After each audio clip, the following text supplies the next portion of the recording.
It's the recruiting roundup with Tim Watts and Andrew Bone right here on the YouTube and podcast channels for BamaOnline.com. Travis Reier, senior analyst for BOL. There is Tim Watts. There is Andrew Bone. This is a first, guys. I'm excited about this one, Tim. Andrew, welcome aboard. Yeah, it took us a minute to get settled. We've been catching up since came over. Andrew came over a little bit before me, and you came over in June. So, yeah, I mean, me and Travis were always podcast, not video guys. Andrew's kind of always liked the video too, so he's a little bit more of a pro. But we've been catching up, I think. Andrew, we're halfway to Hollywood Squares here, I think, or a third of the way, right? That was Hey, 9, I think, on yeah, that show. hey, 20 years in the making. Yeah, there you Absolutely, go. absolutely. It took a There minute, you. didn't it? Hey, It took nobody a said minute. we were fast. Nobody said we were fast or smart. So, Yeah, if you just stay in this long enough, sooner or yeah, later, you'll all yeah, end up we're on all the going to same end up. team, I We'll think, all end up together at some point. crossing paths at some point. But obviously, we want to talk a lot about Alabama recruiting with an emphasis right now on the football side of things. And Tim, I wanted to start with you because it seems like there's precious few spots available in what remains of this 2024 cycle for UA. So, with that in mind, what does Nick Saban and his staff right now? What are the things they're trying to tie up? What are some of the loose ends that they're looking to put a bow on, I guess, as they head down the stretch? Yeah, I've always said recruiting is so fluid with Alabama. There's such a flow to how they do it. You get the June, July super push. I mean, you get that hard push for all the recruits coming for camp. Get super quiet in the season and feels like they're not doing a lot. We get comfortable, and then you sneak up in late November and December, and all of a sudden there's guys out of the woodworks that you thought they were out of it with, and guys they were moving on. So they're definitely working guys on the back burner, but they were so hot in June and got the guys they wanted. As always, their camps are so important for them. And I know it is for other schools too, but for Alabama, they really want to see those guys in camps. A lot of guys get camp offers, did the majority of their damage there. Now they're kind of focused on the season, but I bet there's still some surprises they're working on. Andrew, we've got that thread there on the roundtable for Tennessee week, the Tennessee game. Obviously, when you look at centerpiece type of opportunities to get prospects on campus, it's right there with LSU, Texas. What a great run it's been for the staff to be able. Yeah, no, I know it's difficult too because you're trying to get ready to play a football game at home. You're trying to entertain prospects, and I understand Alabama is staffed and resourced to the hilt. But that thread that we do have there, I imagine it will continue to grow throughout the week when we talk about Tennessee visitors. Yeah, and I think you look back at that Texas game, you had so many top recruits that were in town and guys that were calling at the last minute trying to get tickets, whether it was 2024 guys, 25, 26, even saw some 27 recruits that were in town. So you didn't get really a lot of time with all of those guys. Obviously Alabama's going to talk to the priority targets, but there were certainly some guys that were on campus that just didn't have much of an opportunity to spend much time with Nick Saban or the coaching staff. So getting them back on campus for more visits throughout the season, obviously huge. Tennessee, being that next big game, you're going to attract some big names. LSU coming up in the next couple of weeks. That's also going to attract some top talent. But this weekend, I think we already have a pretty good thread that has started on BOL on the roundtable. Got a lot of commitments, and you look at Alabama's recruiting class, 20 commitments right now. So a lot of those guys are trying to get back to Tuscaloosa. Guys that aren't necessarily close by. Guys that are traveling back to Tuscaloosa maybe for the first time this season. Rico Scott out of Pennsylvania, making his first trip back down to Alabama.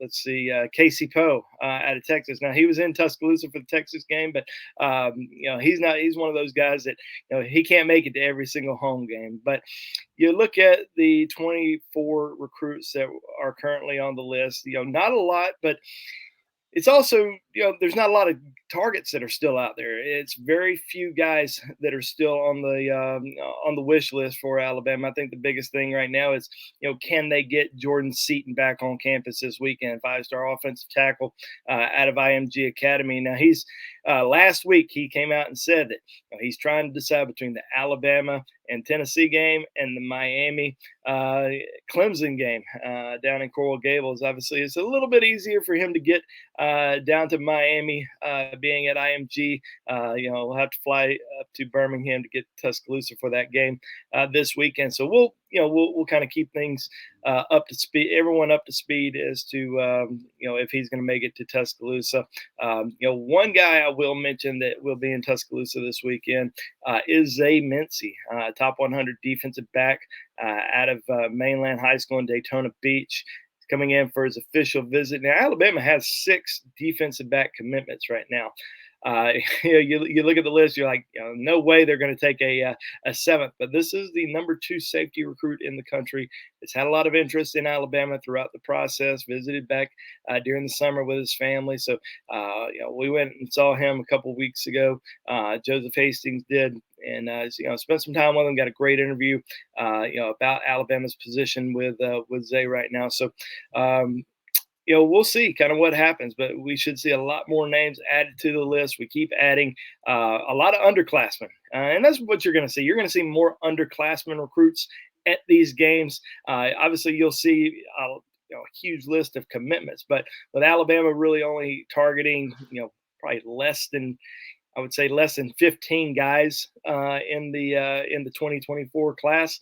You're going to see a lot more underclassmen targets on campus. Yeah, I think to jump in here, I think one of the biggest aspects of this season is last year, no really big home games. Really, there was Auburn, of course, but it was a down Auburn team going through a coaching change, not much action. So when you're just talking about visitors, Texas, LSU, Tennessee, I think that's probably the biggest they could ever have. Andrew made a good point because you're talking about underclassmen. That's what they're getting. Last year's underclassmen didn't really see this environment as well. The upcoming seniors last year didn't see the games like this. Now these guys, the sophomores and juniors coming up, the rising, that'll be next year's class, they get to see Alabama at its best. And at different times, you're going to see night games and you're going to see 2:30 games. So schedule's certainly more favorable this year for Alabama recruiting wise. And you guys talk about underclassmen, and Alabama picked up a weekend commitment from a in-state 2025 defender of note. Guys, tell us a little bit more about Miles Johnson and kind of what he brings to the mix maybe there at the linebacker position. Well, this is a kid who, 6'1", 215 pounds, plays on both sides of the football. Actually, not playing as a junior because he tore his ACL. This is a kid that came to Alabama's camp back on June the 1st. Alabama's first camp of the summer. Earned an offer after working out with the coaching staff. Mainly recruited as an inside linebacker, but heard a lot of praise, about him after the camp. They extended that offer, and you never know. I mean, when a kid steps on campus for the first time, works out in camp, gets the offer, a lot of times, all right, we want to see a little bit more, during the fall. We want to evaluate you during your junior season, and we need to see you on the field, or we need to do a little bit more evaluation. But as soon as he received that offer, we were told, this is a committable offer. They loved him. They had high interest in him right away. They would have accepted a commitment from him on June 1st. His sophomore film was really good. I went back and watched it. I hadn't really paid attention. Andrew's probably the same. Not the guys that young, because we want to see him as a junior. There's so much change in him. But he's a really good linebacker. I mean, he was, it stinks you don't get to see him as a junior. Obviously, but the fact they got him into camp, which we talked about earlier, was huge. But his sophomore film probably combined with that June performance was enough to take him. So, I mean, it stinks you can't see him. You always want to watch a player play. But I think Alabama did as much due diligence. And the good news for the crowd that wants to take in-state kids, Alabama has 4 already in the 2025 class and some good ones. So, we hear complaints, take the in-state kids. And, of course, Nick Saban's just, hey, we're with it. We're in-state kids. We understand. So, but they do want to take the best player available. And next year's class has a chance to be pretty special. Tim, you mentioned. And they already have 7 commitments in this 2025 class, which is a much, stronger start than we've seen in the last few years. Everybody kept complaining. Fans on our message board kept complaining the last 3 or 4 years. Why does Alabama only have 1-2 commitments heading into the spring? Well, now they have 7, so they might have to slow down a little bit. But yeah, I mean, they're off to an unbelievable start, and it's a really strong in-state class. I mean, there's a lot of really top end in-state guys that have yet to make decisions, and Alabama's off to a tremendous start in-state already. Yeah, a couple of elite receivers, right? Already in that 2025 Yeah. commitment list. The And elite, 2 of the top 3 or 4 in the very, country. very I mean, elite. that's yeah, they didn't just get good ones. They got those So, guys at the top of that so list. So what about the quarterback for 2025? It's never too early, guys, to talk yeah, about quarterback, even a class or two down the road. yeah, Obviously, Julian Sayin coming in 2024 is huge, yeah. but have they already identified maybe those 1, 2, 3 guys for 2025 that they would like to Oh have? yeah, they've got, and the thing with quarterback that makes it hard, you can't really count on their class anymore. You know what I mean? It's like my weight on my driver's license. You can't trust that thing. These guys, they changed it up a good And your bit. height. So Yeah. yeah, so we've got guys, and when we saw the kid committed to Florida that was jumped 2 grades and ended up flipping to Ole Miss and signing with them or Yeah, he whatever. was a So gray shirt in the 3rd grade, I think. dude, He wasn't even a red shirt. He was gray it's shirted. amazing Yeah. how much they are. I mean, Andrew talked about his. I like George McIntyre. Obviously, Tennessee's going to put up a battle, and Austin Price on our VolQuest site had an interview. He was at that game this week, and I'm sure he had a good time. But he's a guy I personally like, big, tall kid. And there's a lot. I will say this: the one thing about this on recruiting in general is like the 24 class across the board is down. It's not a good class. It's national. If you were to ask Georgia, Alabama, Ohio State, USC, they'd say the same thing. It's not as good as 23, and it's not as good as 25. So the pickings were kind of slim for quarterback in 24, and Bama got, perhaps the best one. I mean, I think some people would argue, Georgia fans would argue with us, but I think Julian's saying Charles Powers has ranked number 1, won the Elite 11, so they got that. But the 24 class is going to have a lot more to choose from. And I think the biggest challenge for Alabama going into the 2025 class is Julian Sayin, because that's what other schools are telling it.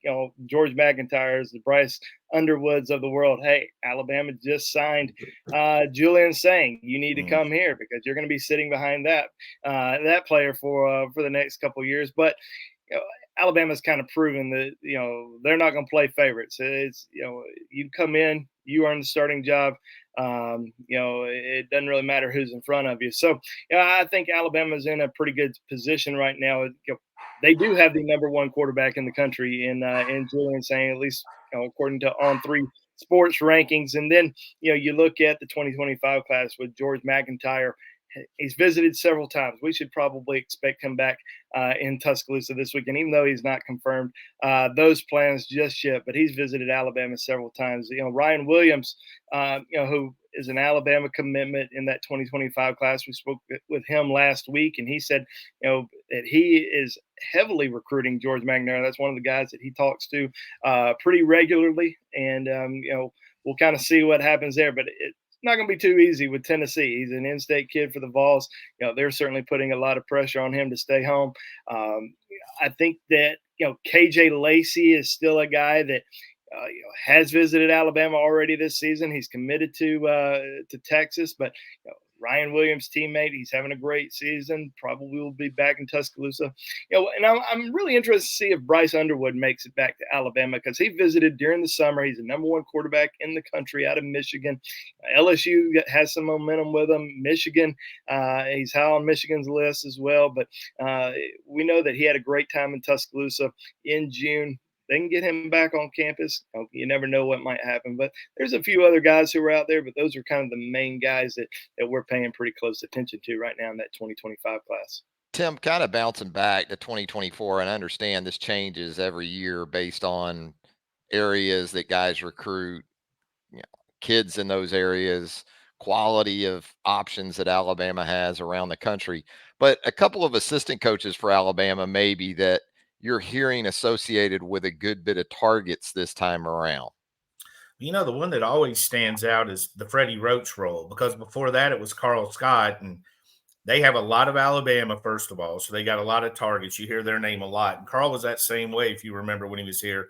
And then you branch out, Carl would have Texas. Freddie's got like Iowa and Nebraska, Iowa and those kind of Indiana. Freddie's out in these Midwest states to go along with this. So you hear his name a lot as far as the bulk he's doing. Now, other guys you don't hear as much that you hear do really good jobs, like Robert Gillespie's really good with the running backs. T-Rob does a really good job. You can tell his impact. I mean, he's a former defensive coordinator. He has a good impact everywhere he does. Offensive line recruits love Eric Wolfer. They love Wolf. He's a high energy guy. He's a punch the wall kind of guy. And offensive linemen kind of, they kind of have to have that lifestyle. So Eric's another one that does. Wolf does a good job as well as far as getting these kids' attention. We hear those names a lot. Andrew, talk to me about juice that Alabama still has among recruits, because 4 losses in the last 21 games. You hear that with Alabama, and it kind of straightens you up a little bit. What are you getting? What are we getting at BOL from 2024s and beyond, as far as Alabama still having that synergy as a program that these guys want to be a part of? And I guess the NFL draft always helps too. I think the biggest thing is stepping foot on campus. You get a kid on campus, you see what's all there. You know what Alabama's about. They see. It's easy to see all the different all the different guys that are playing on Sundays in the NFL. I mean, it's like kind of a who's who every single week. Whether you're Tua versus Jalen Hurts, Tua versus Bryce Young, you're having Patrick Surtain, versus Devontae Smith. I mean, you're just continuing to see, so many different NFL players spotlighted every single week, on Sundays. And that's something that obviously stands out to high school recruits. The NFL draft, the success on the field, for a parent, they want to know that, they can send their kids somewhere and they can trust the coach that's going to be watching them. So, you sit down with Nick Saban, whether it's in your home or whether it's in his office or at his house, on a Sunday after an official visit, you feel a lot more comfortable about Alabama than maybe you did even before. But I think with, everybody says Alabama's falling off, that they're losing. Well, they're 6-1. They've won the last 4 SEC games. They're 4-0 in the SEC right now. So until they really start to drop off, nobody's really paying much attention to that. So hey, that tell you one thing: that draft don't lie. You can't. That draft don't lie. Everything else can lie, but you can't lie to these kids about that draft. And when a down year's Alabama putting 3 more guys in the first round, last year, there ain't no talking around that. That's going to supersede a lot of the record. And the one thing that other programs used to have was the quarterback position, but now you turn it on every week, and you got Bryce and Tua yesterday. You got Tua and Mac a couple weeks ago. It's almost like every week now you're starting to see the quarterback position, which again was kind of that. Seemed like it was the last piece in all that, wasn't it? Yeah, that was the negative. Who's going to throw you the ball? Who's going to throw you the ball? Well, now you're having guys. And I mean, this year, probably not ideal quarterback situation. I mean, there had to be a drop at some point, right? I tell my friends that are always griping, there had to be a drop. They had 4 first round, 4 starters in the NFL. But then again, you got young guys on campus. Julian's coming in. You got Dylan. Nobody loves Dylan Lonergan, not Mr. or Mrs. Lonergan more than Travis, for the record. Like, he don't know. He would adopt him right now, 19-year-old. And by the way, it's dealing, not Dylan. Dealing. Travis Dealing Lonergan. Travis is dealing right. Nicknames. Yeah. So no, it is. We say that about Jalen. We're not going to turn this into a team discussion, but give the guy credit. There he is, still the second highest rated quarterback in the SEC with all those explosive plays. It doesn't always make sense this year, but it seems to make yards and points during stretches anyway. But guys, let me ask you this. I'm not asking you for your favorite or the prospect that you think is the best overall football player that's still out there for Alabama in this 2024 class. But if you could pick one target for Alabama to fill one of these last few slots in this class with, who would be your choice? Andrew, we'll start with you. No, so he took my answer. I was going to jump in. I was All right, jumping in all there. right, Tim. I mean, you're the No, publisher. you already Jump chose in. the. You We're chose gonna have the- the I'm same trying to Hey, I'm trying to hey, work this like a volleyball match, hey, where you're they're going with side the out least beautiful. and then the I know you're going service from the. switches. You're going from Yeah. the least beautiful to the most beautiful. Go ahead, Let's go one Andrew. day. Well, you can go offense. I'll No, do defense. go ahead. I Go like ahead. that. Yeah, that's what I should have done. I know who it's going to be. Just go. Jordan Seaton. I mean, this was. I saw Andrew sit up in his seat when Always you the left asked. tackle. Always the Always a offensive left tackle, right? really good. I know some people are down on Proctor. I talked to NFL and other college coaches aren't nearly down on Proctor. The difference is when you're a tackle, the only thing you see is the bad play. If they don't pancake, you see the bad play, and every bad play is like getting pantsed. A lot of times there's Everybody nobody in the to your gym, left when yeah, you're the left everybody in tackle. the gym sees your pants at your ankle, so you can't really miss the mistakes. But I think Jordan Seaton, just because now they got a good haul of tackles last year, obviously too. But Jordan Seaton's kind of that special player and kind of that upside guy that you like to see. Number one tackle. I think Charles has him ranked there now, but he's certainly a 5-star caliber guy. Who's your guy, Andrew? Since you took him, I will. Like I said, I'll go to the defense side of the ball. Position wise, it's got to be a defensive lineman. That's fair. They have two defensive line commitments right now in Jeremiah Beeman and Isaiah Fonga. Beeman still heavily recruited by some other schools. You got to keep him on board. But as far as remaining targets, there's not a lot of remaining targets who were out there who were uncommitted. There were guys who were committed that Alabama is trying to flip. They're trying to bring in for official visits this season. And I won't say any flip targets right now. Let's kind of leave that as a mystery. But and I do think they're going to end up flipping at least one player down the road. But let's go up north a little bit. Let's go with our man Steve. Steve Mbomu. Travis Mike can do it. Y'all are on your own with that one. I just called him Steve from day one. Steve Mbuma. He's from Canada, so he's from Canada. That's what we know. Steve from Canada. It's like a caller. Not McKay Losher. Steve. And Steve, I apologize for butchering your name there, but Steve out of Quebec City. Defensive lineman, 6'3", 265 pounds. Had a great showing at Alabama's football camp this summer. Earned an offer from Nick Saban immediately. He was actually originally supposed to be in the 2025 class, but has reclassified. Is going to be in 2024. They're looking to bring him in for an official visit in December. He was actually originally supposed to do the official this weekend, but he's got a game on Friday night. Getting from Quebec City to Tuscaloosa in time for that 2:30 kickoff, a little challenging. So they are going to bring him in a little bit later on this year, probably the weekend before the early signing period. I think Alabama's going to have a great chance there. But he's a very unique defensive lineman, kid that nobody really knew about until the summer. Started hitting up a lot of camps. Went to Georgia, Alabama, Auburn, Tennessee, earned offers from all those different schools. And, he is a defensive end that Alabama is very high on. And he looks hard, doesn't he? Gosh, he looks like, it's like you stand next to him, you ask him to put his shirt back on at the beach. That is a shredded, muscular dude. Steve Mbamua. There you go. That's my guess, at least. If he's from Quebec City, then he is from one of the top Christmas destinations in the world. Well, he lives in Quebec City. That city, y'all look that up. Look up Quebec City. You're from where you went to high school. That's the rule. Yeah, true. I don't make the rules. He's originally from Cameroon. Okay. But y'all are missing the fact he lives in like the Christmas capital. This is like a John Mechie like trail. Bama's went to. They've had some success in Canada too. Isaiah Hastings, defensive lineman, another one. And they met. They didn't know each other, but they met during the camp back in June, and formed a connection there. So they've kept in contact with each other.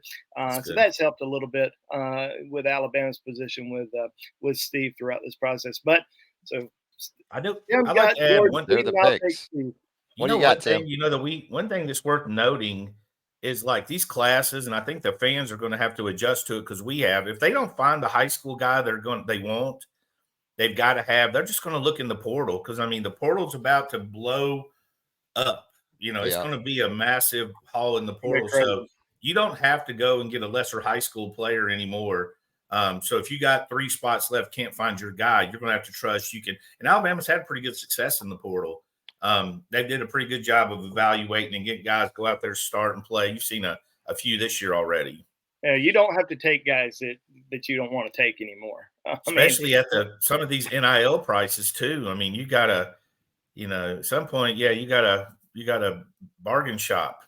Yeah, Dollar General it a little bit. Get to the portal, get them used. Yeah, it's like those things that you see. It's like, all right, here's $10. All right, this guy's worth $5. This guy's worth $4. Yeah. This guy's worth $3, and make $10 work somewhere. Hey, NIL, that's a whole different show for us. But that NIL, trying to budget it and keep the guys happy, and you got the team dynamic you're trying to maintain in all of this. You got a locker room. You got a program of 105 guys. And you sign a true freshman for X amount of dollars, and the starting left guard makes Y, and not as much as the X. He's going to be a little irritated. Like, I'm a proven commodity. It's like then it's becoming more like the NFL too. Everyone in that locker room knows what that other guy's making. But you're talking about 18 and 19-year-olds. Yeah, and they probably say don't tell anybody, but when you show up in the ride with the watch, with the new apartment, you know what I'm saying? It's starting to be like, hey, his car's better than mine. His watch is better than mine. Hey, his apartment's better than mine. You got to figure it out. Yeah, you're in that new $100,000 rig, and then you gift your teammates with maybe like Chick-fil-A cards or something. Absolutely. All right, guys, it's been a lot of fun. Anything else before we get out of here? No, looking forward to it. We'll try to make this weekly. Bring him on in. Maybe Andrew won't look like he's leaving us to rob a bank next time. White male, 5'10", black nondescript hat. Hey, shut up. Man, Breaking Bad bone. Oh, underneath that's a black. There's a black sweatshirt underneath that pink one. Next time I'll wear the hoodie. I didn't get the memo. I didn't get the memo about the hoodie. I didn't know it was hoodie Monday. It's a little chilly in Alabama. Hoodie season, right? It's a little cold today. You're out there. A lot of stuff on BOL this week. 50% off new annual subscribers. Subscription. Check us out. We'll have a lot of content leading up. Alabama Tennessee game, visitor list, recruiting matchups, all that kind of good stuff. A lot of great interviews. Yeah, there's going to be a lot. We got a lot. And of course, you want to hang out with us right there at the Roundtable, our premium message board. That's pretty much our central nervous system. We've got opinions. BOL. Hey, that's our motto. We've got opinions. And so do our subscribers. God bless them. We love it. We love all of it. Right there at BamaOnline.com, as Andrew said, just starting today, 50% off annual subscriptions at BOL. So you want to take advantage of that opportunity if you're not already a part of what we do at BOL. And we've got our YouTube channel up and going now with tons of video content. Our podcast, wherever you subscribe, wherever you get your podcast, you're going to find the Bama Online podcast as well. Tim Watts, Andrew Bone, thanks, guys. We'll do it again soon. Thank you, guys. Appreciate it. For Tim and Andrew, Travis, thanks again. Until next time, so long, everybody.